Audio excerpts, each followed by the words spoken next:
Hello my dear student, आपका अपना channel glorious study centre में आपका हार्दिक स्वागत करता हूं। आज मैं आप लोगों को संस्कृत का कुछ बेसिक बताने जा रहा हूं, जिसमें आप लोगों को अनुवाद बनाना सिखाऊंगा। आप जब तक ये नहीं जानेंगे तब तक आगे आप अनुवाद नहीं कर सकते हैं। इसलिए इस वीडियो को शुरू से लेकर अंत तक अच्छी तरह से देखें और समझने का कोशिश करें।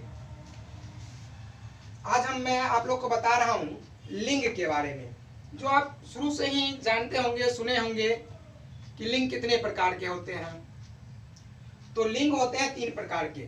सबसे पहला आएगा आपको पुल्लिंग, दूसरा आएगा स्त्रीलिंग और तीसरा आएगा नपुंसक लिंग। तो पुल्लिंग क्या होता है? जिससे पुरुष जाति का बोध हो, पूरी पुरुष जाति का बोध हो तो वो पुल्लिंग कहलाएगा। स्त्रीलिंग में पूरी स्त्री जाति का बोध हो तो स्त्रीलिंग। नपुंसक लिंग जिसको हम लोग अंग्रेजी में न्यूटर जेंडर कहते हैं। तो नपुंसक लिंग ना स्त्री हो ना पुरुष हो तो नपुंसक लिंग के अंतर्गत आएगा। और इसमें हम जानते हैं दूसरा टॉपिक वचन। वचन भी होते हैं 3 प्रकार के, एक वचन, द्विवचन और बहुवचन। एक वचन जिससे एक ही पुरुष या कोई वस्तु का बोध हो, द्विवचन जिससे 2 का बोध हो और बहुवचन यानी अनेक का बोध हो। अब आते हैं हम लोग पुरुष। तीसरा टॉपिक जानना है हमको पुरुष के बारे में। पुरुष भी 3 प्रकार के होते हैं संस्कृत में। सबसे पहला प्रथम पुरुष, दूसरा मध्यम पुरुष और तीसरा होगा आपको उत्तम पुरुष। प्रथम पुरुष संस्कृत में किसको कहते हैं वो आप लोग जानिए। प्रथम पुरुष जिसके बारे में कहा जाए, लेकिन हम लोग अगर जानते हैं इसको हिंदी में तो यह चेंज हो जाता है, लेकिन संस्कृत में यह बदल जाती है।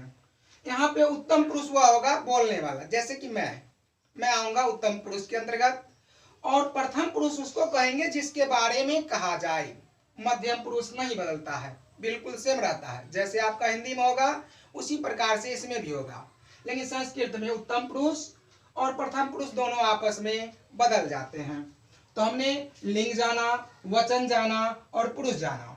अब जानते हैं हम लोग कि वचन में प्रथम पुरुष, मध्यम पुरुष और उत्तम पुरुष कहाँ पे रहते हैं, किस प्रकार से हम इसका अनुवाद करेंगे और उसका उपयोग करेंगे, प्रयोग करेंगे। अब देखते हैं पुरुष 3 प्रकार के होते हैं, जिसमें आएगा आपका प्रथम पुरुष। अभी जस्ट हमने बताया प्रथम पुरुष। पुरुष 3 प्रकार के, प्रथम पुरुष, मध्यम पुरुष और उत्तम पुरुष। एक वचन, द्विवचन और बहुवचन। इसमें देखिए स्टूडेंट्स कि प्रथम पुरुष एक वचन में आता है यह, वह या फिर कोई नाम। कोई भी नाम हो आपको आएगा प्रथम पुरुष एक वचन के अंतर्गत। द्विवचन वे दोनों, बहुवचन वे लोग। अगर हम मध्यम पुरुष में आते हैं तो एक वचन में आएगा तुम, द्विवचन में आएगा तुम दोनों और बहुवचन में आएगा तुम लोग। अगर हम उत्तम पुरुष में आते हैं तो एक वचन में आएगा मैं, द्विवचन में आएगा हम दोनों और बहुवचन में आएगा हम लोग। अब इसका आप संस्कृत जानिए कि किसका क्या होता है। जब तक आप यह नहीं जानिएगा कि मैं का क्या होता है, वह का क्या होता है, वे लोग का क्या होता है, हम लोग का क्या होता है, फिर आप इसका अनुवाद नहीं कर सकते हैं। इसलिए गौर से देखें।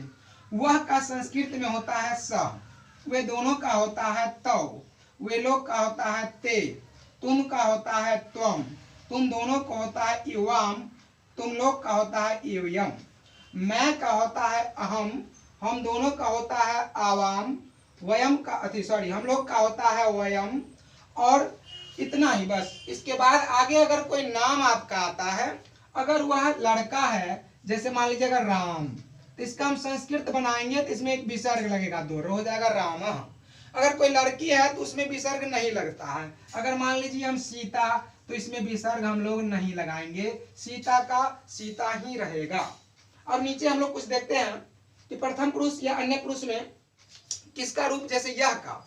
अब यह का तो इदम होता है, अयम भी होता है और यम भी होता है। तो किसका किस में हम लोग प्रयोग करेंगे ये अभी जानेंगे। प्रथम पुरुष, अन्य पुरुष, इसमें देखते हैं हम लोग कैसे हम लोग जानेंगे इसका। यह का होता है पुल्लिंग के लिए अयम। अगर हम यह का लिखेंगे कोई सेंटेंस में, अगर पुल्लिंग वर्ड आता है तो उसके लिए हम प्रयोग करेंगे अयम का। अगर स्त्रीलिंग वर्ड आता है तो उसके लिए हम प्रयोग करेंगे इयम का।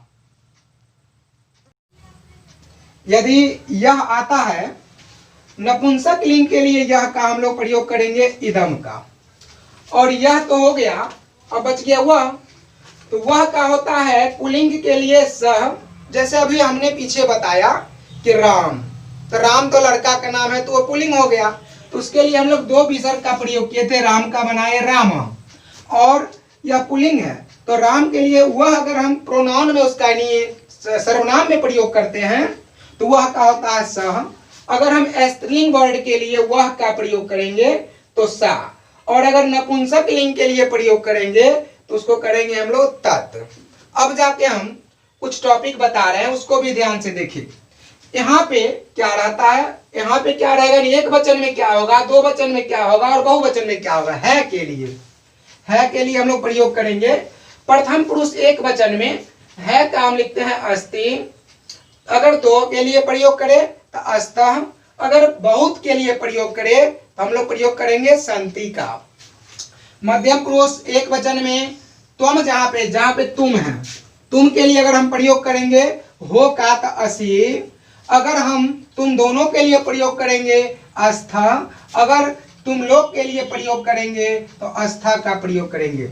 मैं के लिए प्रयोग करूंगा अस्मि। हम दोनों के लिए प्रयोग करेंगे अस्वह, और हम लोग के लिए प्रयोग करेंगे अस्मः। अब देखिए, आज मैं थोड़ा आपको मैं 1-2 अनुवाद बना के बता देता हूँ।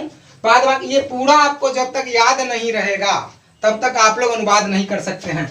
ये पूरा टॉपिक इतना से इधर हर हाल में याद रहना चाहिए, तभी आप लोग अनुवाद कर पाइएगा, नहीं तो आपसे अनुवाद कोई हालत में नहीं हो सकता है। अब जैसे मान लीजिए मैं एक अनुवाद बनाता हूं, यह गाय है, यह गाय है।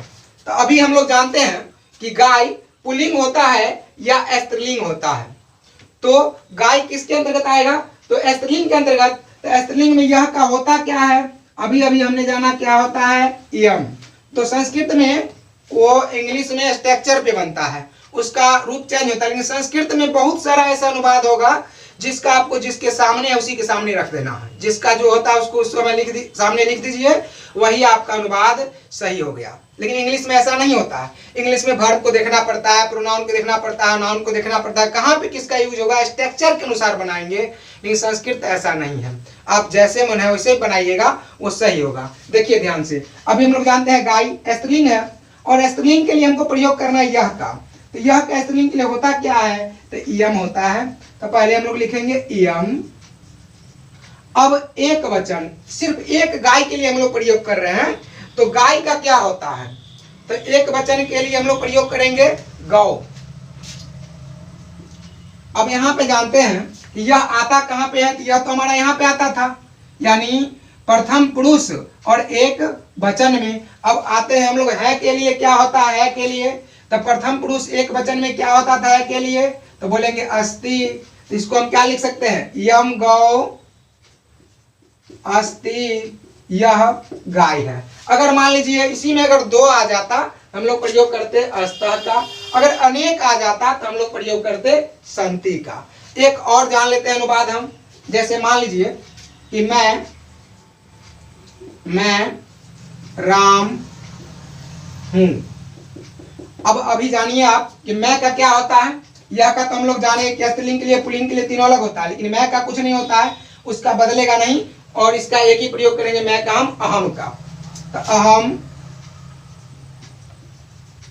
और राम, देखिए पुल्लिंग है या स्त्रीलिंग, तो आएगा पुल्लिंग के अंतर्गत। आपको तो बताए थे अभी तुरंत हम, जब पुरुष का नाम हो तो 2 को विसर्ग लगाएंगे, और जब स्त्रीलिंग का बोध हो या फिर स्त्री का नाम हो तो विसर्ग नहीं लगता है।